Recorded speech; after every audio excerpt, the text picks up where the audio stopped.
Hello all, I'm Dr. Neema Bhatt, consultant hematologist, hemato-oncologist, bone marrow transplant physician, and pediatric oncologist. I'm also the program director for the BMT unit at Bhagwan Mahavir Jain Hospitals in Bangalore. Friends, would you like to save a life? And would you like to know how easy the process is to save a life, either a child or an adult who may be suffering from a serious life threatening condition? As a bone marrow transplant physician, today I would like to educate you about how do we do the big act by a small action of becoming a stem cell donor. So, what exactly is a stem cell? Stem cell is a cell which is also called a pluripotent or a mother cell, which can give rise to various different types of cells or tissues. The stem cell that I am going to be talking about today is mainly the bone marrow stem cell, or the stem cell that gives rise to various types of blood cells and which is responsible for production of blood in our body. So these stem cells are found in the area inside the bone called bone marrow, and they lead or they give rise to different types of blood cells: red blood cells, white blood cells, and platelets. People know about liver transplantation, kidney transplantation, heart transplantation, and hand transplantation, various different types of transplants. Nowadays, people are learning about this important kind of transplant called stem cell transplant or bone marrow transplant. You can sign up to be an organ donor, to be an eye donor, to be a liver donor, to be a heart donor, lung donor. Can you also sign up to be a stem cell donor? Absolutely. And how difficult or how easy is this process?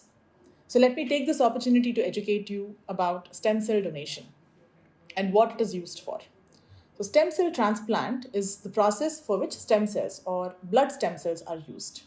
And stem cell transplant or bone marrow transplant is used to treat various blood related conditions or disorders, starting from genetic disorders like thalassemia, sickle cell anemia, immunodeficiency disorders in children, aplastic anemia, leukemias, which is nothing but blood cancers, lymphomas, which is nothing but cancers of the lymph nodes, cancers related to multiple myeloma, which is usually seen in the slightly elderly population.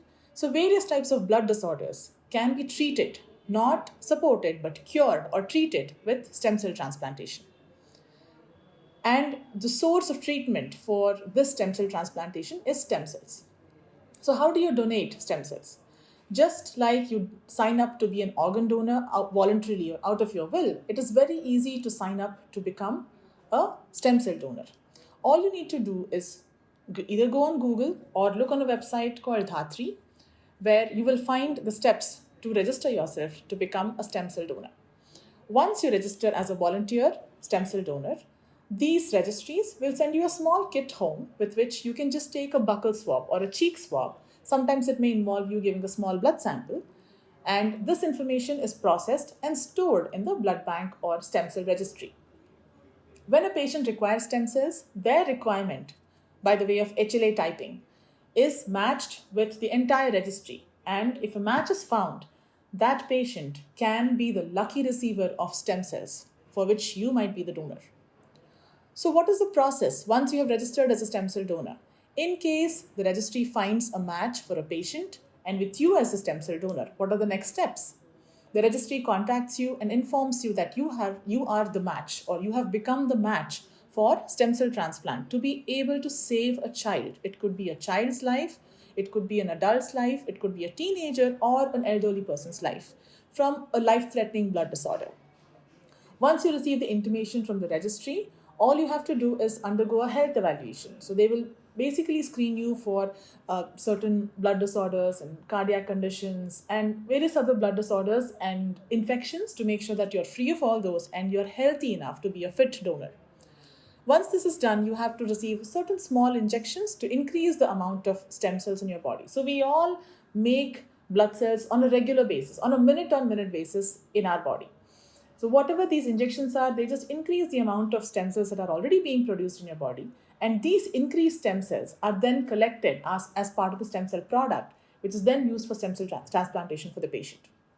So once this health evaluation is done and you've received these small injections, you have to go to the site of collection of stem cells.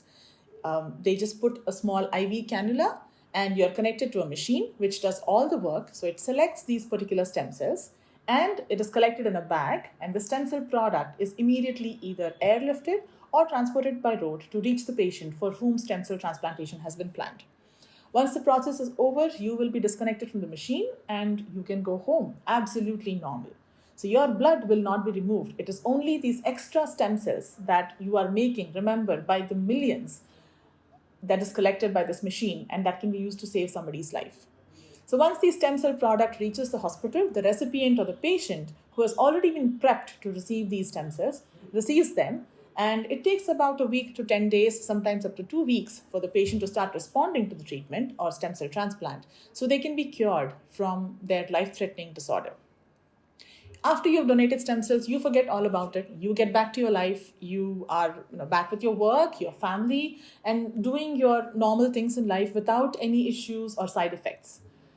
And you have in the process, with a very short period of commitment and your time, you have contributed in a large way to saving somebody's life. So a simple process like this just needs to be brought out into the open. The awareness needs to be increased in the community. So not just you, but once you watch this video, make sure to reach out to the community, pass this message on to your friends, and make sure that people and the community learns about the simple process called stem cell donation. So we can go ahead and save lives of children, teenagers, and adults who are suffering from life-threatening blood disorders with this simple procedure called stem cell donation. In the West and in European countries, a lot of people from the community voluntarily sign up to be stem cell donors. However, with the large population, even with the huge population in India, not many people are aware of this process. So it is extremely important to make sure that we spread this message and take it out to the community so that more and more people are mobilized and are made aware about this, so we can increase the chances of survival for these patients suffering from these life-threatening conditions. If you have any further questions about stem cell donation or how to sign up to be a volunteer to donate stem cells, please feel free to contact Helios Cancer and Hematology Clinics here in KR Road, Jayanagar, Bangalore, or Dr. Neema, Hematologist. Thank you.